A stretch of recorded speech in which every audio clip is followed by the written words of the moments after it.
प्रभु यीशु मसीह के मधुर और मीठे नाम में आज दिनांक 28 सितंबर दिन रविवार को आप सब श्रोताओं का हम हार्दिक स्वागत करते हैं। आज के दिन के लिए जो वचन लिया गया है इफिसियों की पत्री उसका 6वां अध्याय 2 और 3 पद। अपनी माता और पिता का आदर कर के पहली आज्ञा है, जिसके साथ प्रतिज्ञा भी है कि तेरा भला हो और तू धरती पर बहुत दिन जीवित रहे। प्रियो, बाइबल में 10 आज्ञाएं हैं। इनमें से 4 आज्ञाएं प्रभु के साथ एक व्यक्ति के रिश्ते से संबंधित है और शेष 6 आज्ञाएं हमारे और सामाजिक लोगों के बीच में रिश्ते की बात करता है। इन 10 आज्ञाओं में एक ऐसी भी आज्ञा है जो ये कहता है कि अपने माता और अपने पिता का आदर करना। जब हम इस आज्ञा का पालन करते हैं तो प्रभु का वचन हमें बताता है कि हम इस पृथ्वी पर दीर्घायु को पाएंगे।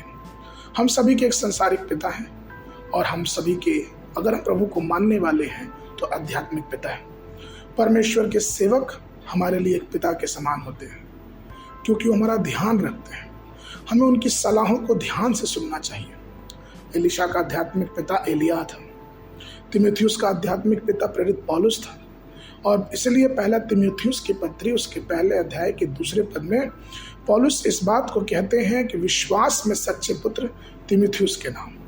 फिलिपियों 2 के 22 में उन्होंने फिर इस बात को कहा, पर उसको तो तुमने परखा और जान भी लिया कि जैसा पुत्र पिता के साथ करता है वैसे ही उसने सुसमाचार के फैलाने में मेरे साथ परिश्रम किया है।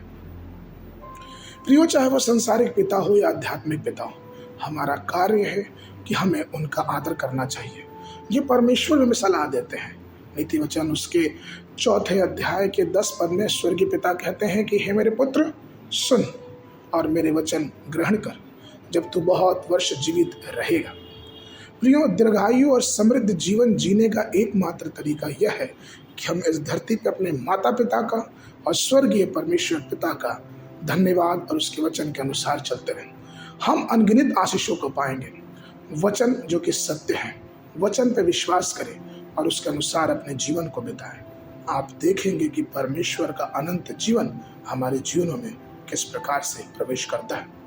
भजन संहिता उसका 91 अध्याय 14 और 16 पद क्या कहता है, उसने जो मुझसे स्नेह किया है इसलिए मैं उसको छुड़ाऊंगा और मैं उसको ऊंचे स्थान पर रखूंगा, क्योंकि उसने मेरे नाम को जान लिया है।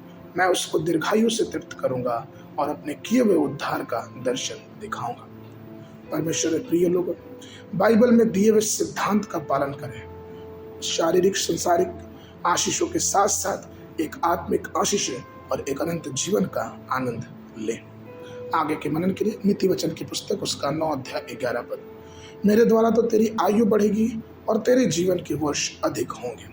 बाइबल अध्ययन के लिए सुबह के समय यशायाह नबी की पुस्तक उसका 5 और 6 अध्याय, संध्या के समय इफिसियों की पत्री उसका 1 अध्याय।